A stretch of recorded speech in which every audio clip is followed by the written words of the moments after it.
Eu vou começar falando a parte mais histórica. Bom, a primeira cifra, ou uma das primeiras cifras, é a de Júlio César. Ela é conhecida por cifra de Júlio César porque o Júlio César ele usava para falar com seus superiores, generais. E era uma cifra bem simples. Quando eu falo de cifra, eu estou falando do texto cifrado, que é o texto que já foi embaralhado, modificado de certa forma, porque outras pessoas não entendem o que está acontecendo lá. Quando eu falo de texto plano, é a mensagem original. Ok, como que Júlio César fazia para cifrar suas mensagens há muito tempo atrás? Para cada letra do alfabeto que consistia na mensagem, ele dava um shift de 3 posições. Então, quando ele precisava comunicar a letra A, na verdade ele comunicava a letra D.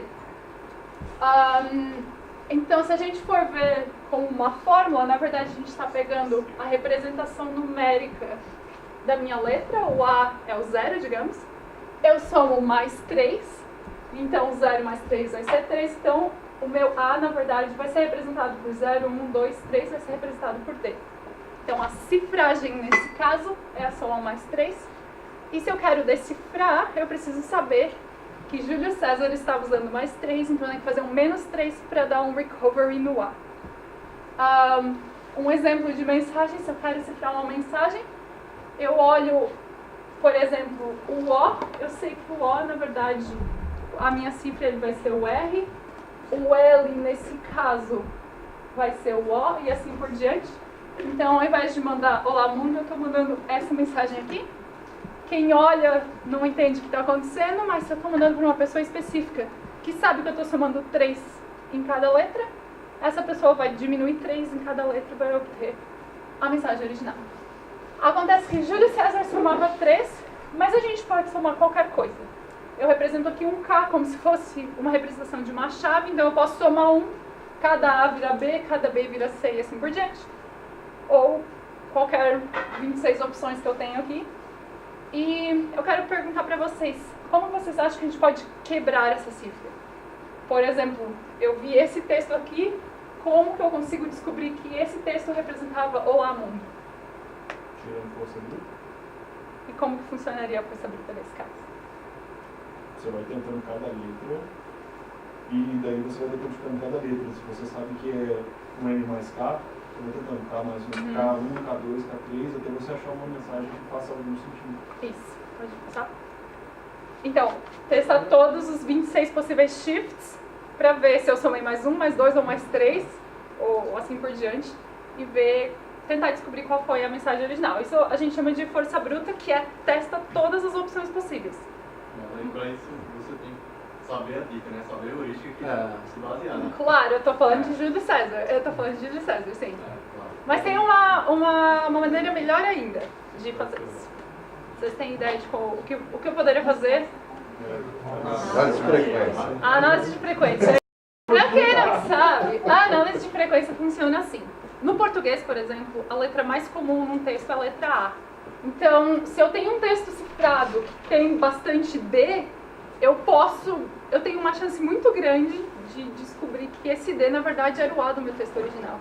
Então, eu consigo ver, então, como o A virou D, eu somei 3 aqui. E com isso, eu consigo decifrar todo o resto. E no inglês, também, a análise de frequência, a letra mais utilizada é o E. Então, geralmente, a gente procura pela letra que aparece mais vezes na cifra e faço a continha, ver o que isso significa o meu K, né? Qual é o meu K nesse caso. Ok.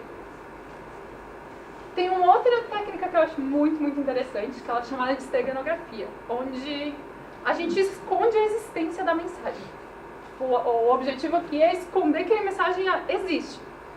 Tem uma ideia mais antiga, onde aconteceu na Grécia Antiga, onde eles cravavam as mensagens na madeira e depois botavam cera por cima e escreviam uma mensagem qualquer na cera. Então as pessoas achavam que a mensagem original era da cera, mas na verdade tinha uma mensagem embaixo. Uma outra história bem popular é de eles rasparam a cabeça de um escravo, tatuaram a mensagem na cabeça dele, esperaram o cabelo crescer e mandavam ele como mensageiro. E isso foi usado para passar informações sobre os planos de invasão da Pérsia na Grécia. Então dá pra ver que é uma coisa muito antiga, já se usava desde sempre. E hoje em dia, claro, estão aprimorando muito mais. Uma história que eu não sabia, que eu achei muito interessante, é que durante a Primeira e Segunda Guerras Mundiais, espiãs tricotavam uns padrões de código nas roupas e mandavam os mensageiros com essas roupas. Então, aparentemente, pela fonte que eu chequei, durante essas duas guerras eles estavam proibindo roupas tricotadas com certos padrões para evitar esse tipo de coisa.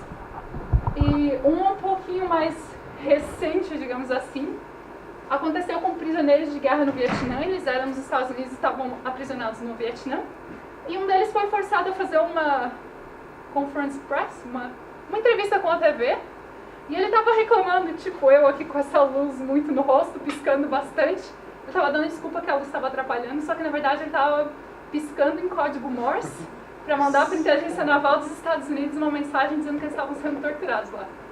Então, esse é o jeito de passar uma mensagem escondendo a existência da mensagem. Aí tem a máquina Enigma, que é bem popular também. Ela foi usada pela Alemanha durante a Segunda Guerra Mundial. E ela é algo um pouquinho mais avançado. Eu sei que a imagem aqui está ruim, mas ela consiste em um tecladinho. E eu vou entrando letra por letra que eu quero enviar. E aqui é um teclado luminoso que, por exemplo, eu teclo o T e no teclado luminoso me mostra o G. Então, ao invés de mandar o T, eu estou mandando o G. Esse é o jeito de cifrar. Então, o que acontece quando eu clico nesse botão, tem vários circuitos internos que vão, digamos que eu cliquei aqui, os circuitos internos vão me redirecionar para outras letras. Eu tenho os rotores, que de acordo com a posição que eu coloco eles vão me mandar para letras específicas. E depois de fazer uma viagem bem grande aqui no meio, eu apertei o T e aparece o G. Isso.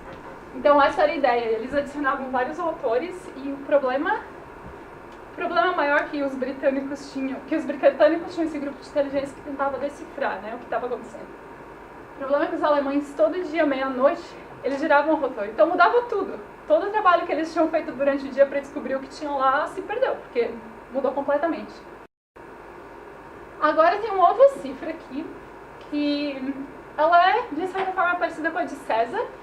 Eu tenho a minha mensagem e eu somo com a minha chave. Se eu estou trabalhando com bits, eu uso XOR, mas se eu estou trabalhando com uma representação decimal do meu número, eu posso usar soma e subtração, igual a gente estava fazendo com a cifra de César. Só que aqui tem uma diferença. A minha chave ela é completamente aleatória, ela nunca é repetida e ela é tão grande quanto a mensagem.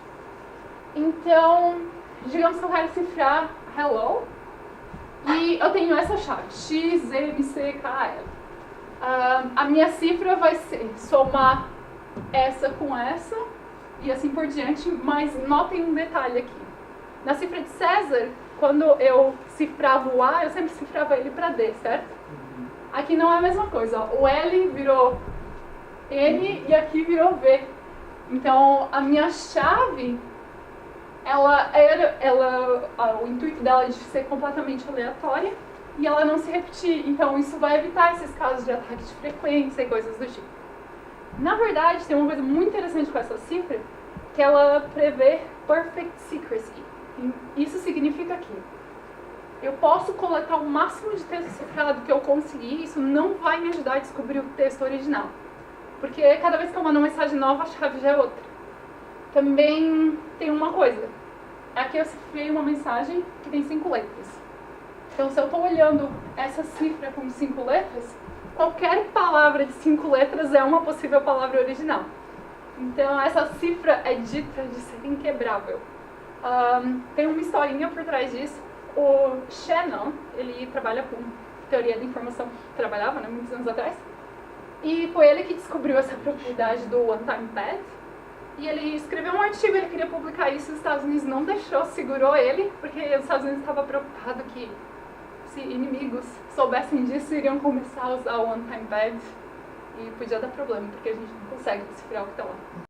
Então, como é que a gente vai gerar essas chaves? Como é que a gente vai fazer essa troca de chave? O problema também é como armazenar isso, e é muito grande. E hoje, cada vez com esses dispositivos menores, o pessoal que estuda criptografia tenta diminuir o tamanho da chave e manter a mesma segurança. O que não vai acontecer aqui, a gente só tem perfect secrecy por causa disso. A chave aleatória nunca é repetida tão grande quanto a mensagem. Então, apesar de ser maravilhoso, fica meio difícil de usar. Tá, eu falei toda essa parte histórica, agora eu vou falar um pouquinho de o que a gente usa hoje em dia, o que tá todo mundo usando todo dia e às vezes nem percebe, né?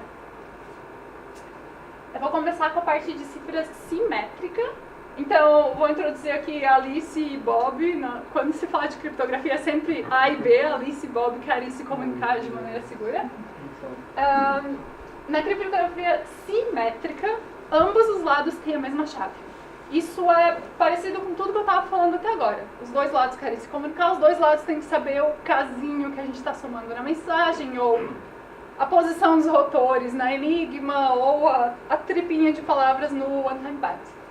Então, a primeira coisa que eles fazem é fazer esse acordo de chaves, decidir qual chave vão usar. Aí a Alice cifra uma mensagem com essa chave e manda para o Bob. O Bob é a única outra pessoa no mundo que sabe essa chave, então ele decifra usando essa chave. Tem uns pontos muito importantes aqui. A eficiência é muito boa. Um dos algoritmos bem utilizados hoje em dia é o AES, para cifra simétrica, e ele é bem eficiente. Também é muito seguro, tem toda essa questão de tamanho de chave para garantir segurança, mas eu não vou entrar nesse detalhe. Só que o problema aqui é essa troca de chaves. Se eu quero conversar com alguém do outro lado do mundo, a gente precisa decidir essa chave. Como que a gente faz essa decisão de chave? Tem alguns protocolos para isso, mas isso é um impasse assim, nesse tipo de criptografia. Para resolver um pouquinho esse problema, tem uma criptografia assimétrica, onde um lado só tem duas chaves. Tem uma chave pública e uma chave privada. A pública compartilha para todo mundo e a privada mantém só com ele. Então, por exemplo, Bob tem uma chave pública e uma privada, Alice sabe a chave pública do Bob. Tudo que é cifrado com chave pública pode se decifrar unicamente com chave privada e vice-versa. Então, a Alice vai cifrar a mensagem dela usando a chave pública do Bob, é a única informação que ela sabe. Bob é a única pessoa que tem a chave privada, então é o único que vai conseguir decifrar essa mensagem. Novamente, segurança, a gente não precisa de troca de chaves aqui, mas não é tão eficiente quanto a cifra simétrica. Existe uma categoria que são de curvas elípticas, onde também é uma cifra simétrica e é bem mais eficiente. É uma coisa bem mais complexa de explicar, mas é muito mais eficiente e acho que roda principalmente em celulares e mobile devices. Mas, de novo, não vou entrar nesses detalhes.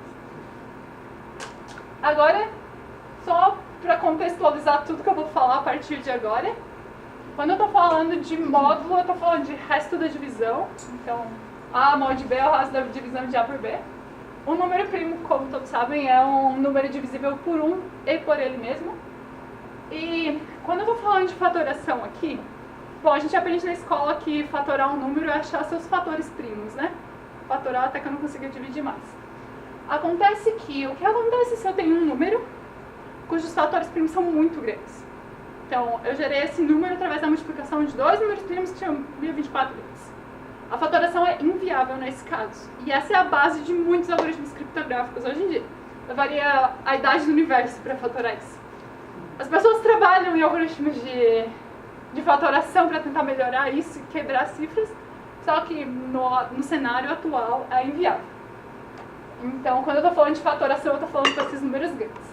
E exponenciação modular é simplesmente um número elevado a outro, mod outro número. E eu também vou usar o máximo divisor comum. Eu precisei disso tudo para explicar RSA, que é uma das cifras uma das criptografia assimétrica, um dos algoritmos mais utilizados. Aqui é uma parte bem simples, tem muito mais por trás disso, mas eu vou só dar uma ideia. Então, como esse é assimétrico, eu tenho uma chave pública e uma chave privada. Como que eu gero essas chaves? Eu preciso disso para começar. Eu começo escolhendo dois primos que são bem grandes, como eu falei, 1024 bits para mais. Eu multiplico esses dois primos, P e Q, eu multiplico e gero esse N. E depois eu vou escolher um número E, cujo máximo divisor comum dele com P-1 vezes Q-1 é igual a 1. Isso tudo significa que esse carinha e esse aqui são relativamente primos. Depois eu vou calcular um outro número, que ele é congruente, não era para ser igual aqui, que ele é congruente a n-1 mod esse número, que na real significa que o D é o inverso multiplicativo do E mod isso aqui. Tem toda uma explicação matemática por trás disso aqui, por que funciona, né? E no final, minha chave pública é o E e o meu N, e minha chave privada é o D e o N. E a segurança disso tudo está baseada na dificuldade de fatorar esse cara aqui, de achar P e Q, porque P e Q são secretos, assim como o D. Por que a segurança disso é baseada naquilo, na fatoração? Bom, a gente vê aqui que os passos que a gente fez, né? Todo mundo vai ter o E porque é a chave pública, todo mundo vai ter o N porque é a chave pública. O que me evita que eu calcule o D, que é minha chave privada? Eu preciso ter o P-1 vezes Q-1. Eu só consigo calcular P-1 vezes Q-1 se eu sei quem é o P e quem é o Q. E o P e Q são secretos e eu tenho o N. Então, como é inviável de fatorar o N e descobrir P e Q, a segurança disso tudo, a segurança do meu D, está baseado nessa dificuldade de fatoração. Agora, como que funciona para cifrar e decifrar usando RSA? Novamente, Alice e Bob, só que nesse caso, o Bob tem a chave pública N e E e a chave privada N e D. E a cifragem é muito simples. Eu tenho a minha mensagem, elevo a potência E, calculo o mod N. Essa é a minha cifra. Eu transformo a minha mensagem em número e faço isso, e aqui eu tenho a mensagem cifrada, ninguém consegue decifrar, só quem tem o D. Porque tudo que eu cifro com E, eu decifro com D. E como o Bob é o único que tem essa chave, Bob é o único que consegue decifrar. Então, é bem simples. Como que o Bob decifra isso? Ele pega a cifra que ele recebeu, eleva ao D que só ele tem, calcula o mod N e recebe a mensagem original.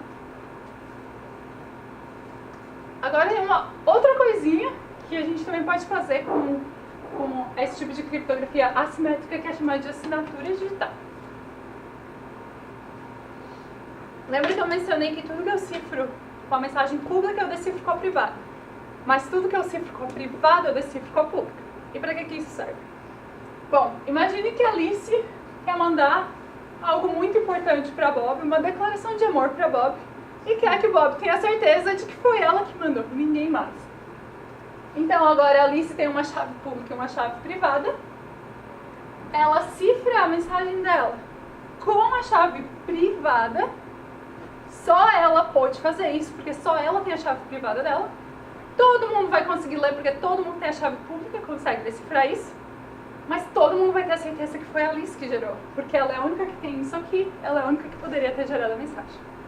A assinatura digital, do jeito que a gente usa hoje, é muito mais do que isso, né? Eu calculo um hash da minha mensagem, cifro o hash e mando junto com a mensagem. Então tem coisinhas a mais, mas a ideia de toda assinatura digital é isso.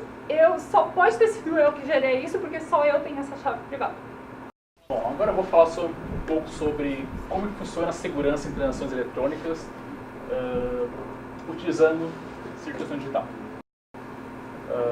Então a Thaís comentou que no RSA temos a chave pública e a chave privada, e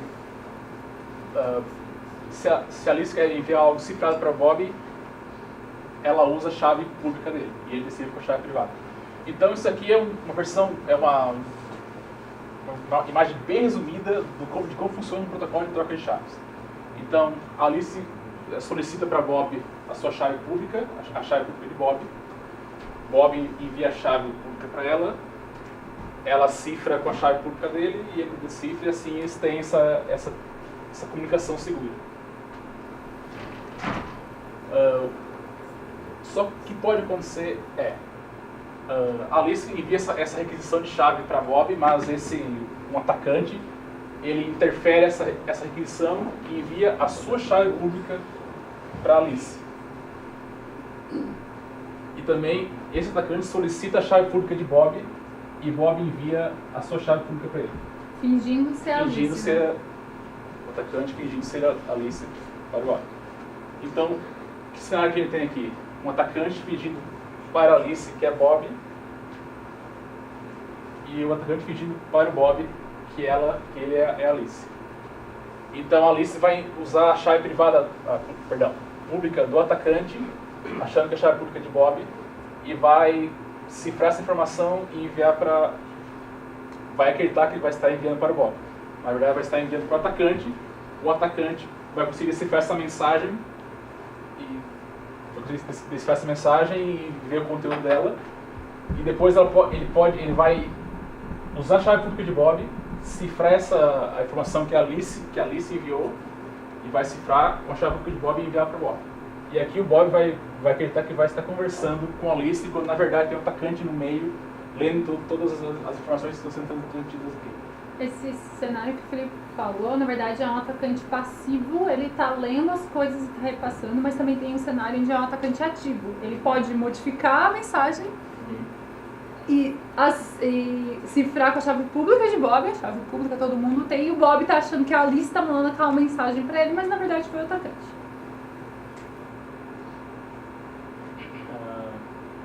Uma outra forma de compartilhamento de chaves públicas é através do repositório de chaves públicas. Um ataque pode acontecer, é um atacante publicar a chave dele nesse repositório se passando por Bob. Então aqui a Alice vai procurar nesse repositório a chave pública de Bob para enviar uma mensagem cifrada para ele, mas o que ela vai conseguir é a chave pública do atacante. Então quando ela enviar uma mensagem cifrada, ela vai acreditar que vai estar enviando para Bob, mas na verdade é o atacante que vai estar lendo tudo. Então, o que Bob pode fazer para evitar que essas coisas aconteçam? Aqui eu tenho uma autoridade, que ela é responsável por receber uma chave pública, nesse caso aqui do Bob. O Bob vai entrar em contato com essa autoridade e dizer, ó, essa é minha chave pública, e eu tenho a chave privada referente a ela. Essa autoridade ela vai verificar os dados e vai dar um ok e vai publicar no repositório. A Alice, confiando naquela autoridade, ela vai solicitar para o repositório a chave pública de Bob, e uma vez que essa chave foi validada aqui, ela vai conseguir a chave pública desse Bob aqui, e assim eles vão ter essa comunicação segura. Então, todo esse processo que o Bob fez de entrar em contato com a autoridade e publicar a chave dele é chamado de certificação digital. Então, um certificado digital é um documento eletrônico que atesta que uma pessoa possui a chave privada referente a uma chave pública que foi publicada no repositório ou divulgada. Então, ela contém informações, contém a chave pública e informações do portador.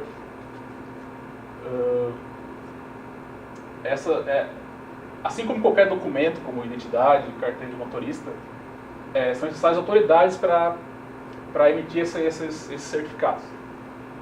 As principais autoridades numa cadeia de certificação são as autoridades certificadoras e as registradoras. Então, o que Bob teria que fazer para conseguir o certificado digital?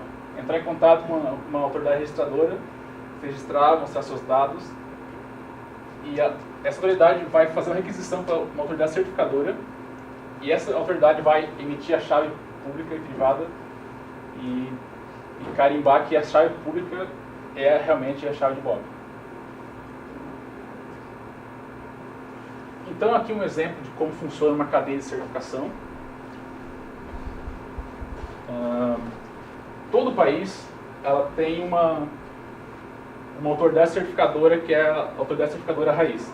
Essa autoridade ela emite certificados para outras autoridades para que essas possam emitir certificados para usuários finais. Então, por exemplo, aqui, vamos supor que essa aqui seria a C-Raiz do Brasil.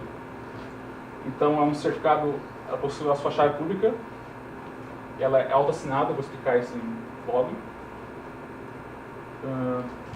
Essa autoridade, ela emite o certificado para uma autoridade de nível 2 e assina esse certificado.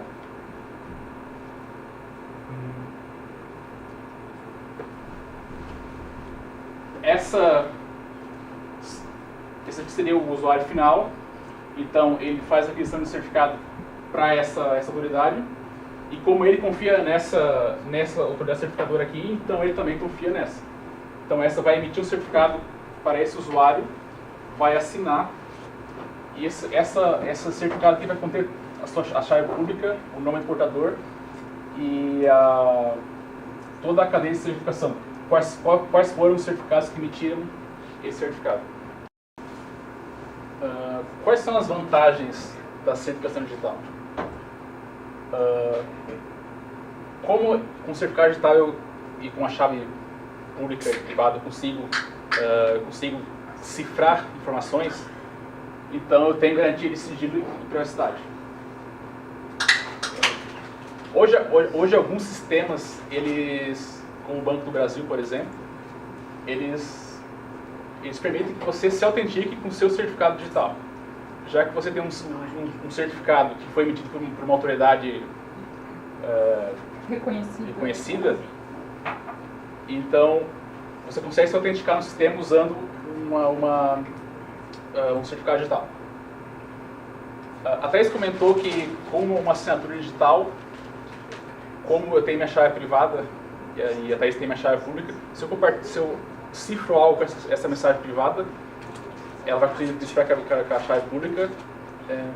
Como só eu tenho posse dessa chave privada, então isso garante que foi eu mesmo que cifrei aquilo e compartilhei. Então isso é útil para assinatura de formulários, e uma assinatura digital no Brasil tem validade jurídica, vale como uma assinatura anual. E como eu não posso negar que foi eu que cifrei algo com a minha chave privada, isso permite eu identificar um remetente, porque como, em teoria, somente eu tenho porta-chave privada, então, sendo que eu cifrei algo com essa chave privada, não tem como eu negar que não fui eu que cifrei isso. Aqui é o certificado do Banco do Brasil, eu consegui no Firefox, então tem todas as informações, qual o domínio que esse certificado pertence, o nome, inclusive tem o endereço físico do Banco do Brasil lá em Brasília, a data que foi emitido e a data de validade. Bom, essas são informações que um certificado pode conter.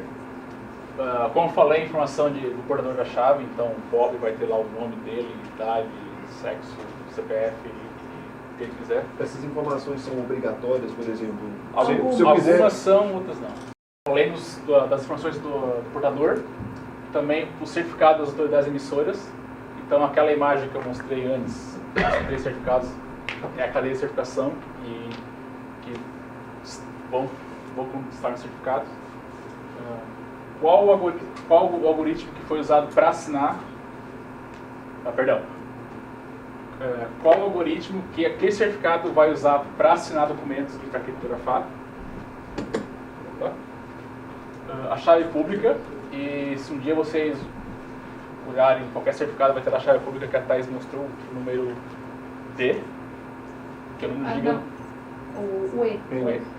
Que vai ter lá um número gigantesco, aquela é a chave pública no certificado. E comentado o uso da chave. Então, um certificado para um usuário final, para mim, por exemplo, eu não posso usar minha chave para gerar um novo certificado. O que pode ter é cifragem de e-mail, assinatura e outras coisas. E tudo isso é para o uso do navegador. O navegador vai verificar as informações e vai tomar as atitudes. E cada certificado também tem uma lista de certificados revogados. Essa lista é emitida pela autoridade certificadora. E, por exemplo, meu certificado foi revogado, eles vão publicar lá nessa lista que meu certificado não vale mais para nada. Então, no próprio certificado tem um link. Tem um link, então um navegador ou um programa de e-mail, eles vão verificar se o meu certificado ainda vale. Então aqui eu tirei um print screen da barra de endereços do Firefox. Isso aqui quer dizer que esses 2 certificados eles passaram por todas as validações do Firefox. Significa que são seguros? Nada. Então, se um dia vocês quiserem, se vocês um dia entrar naquele site que tem uma super promoção e vocês virem que está verdinho aqui em cima, não significa nada. Só quer dizer que esse certificado foi validado pelo navegador. A lista de autoridades certificadoras que eu peguei do Chrome.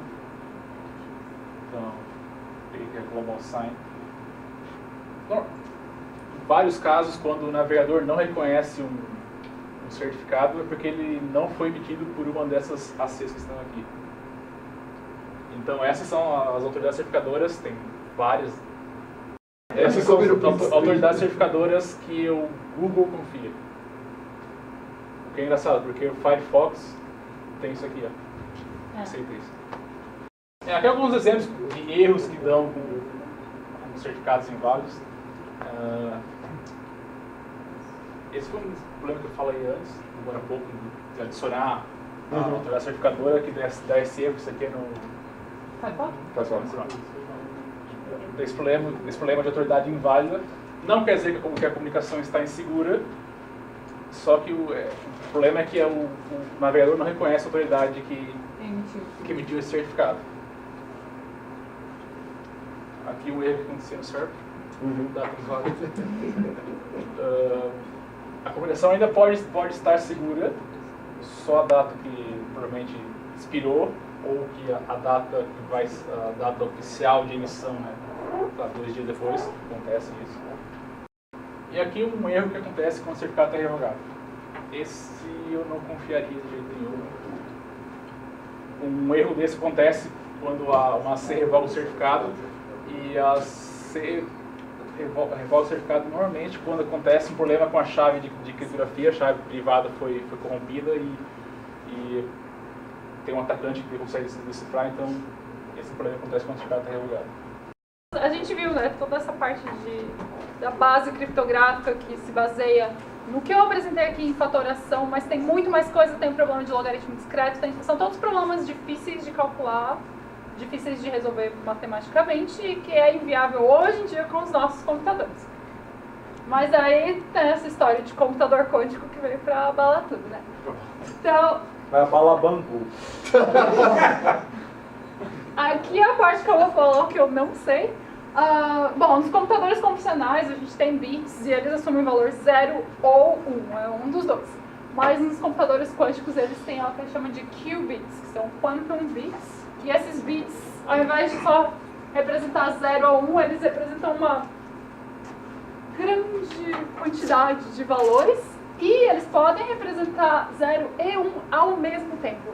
Então essa a parte importante dos computadores quânticos, eles conseguem executar operações muito mais rápidas, que é muito bom para muita coisa, mas para a parte de criptografia é complicado.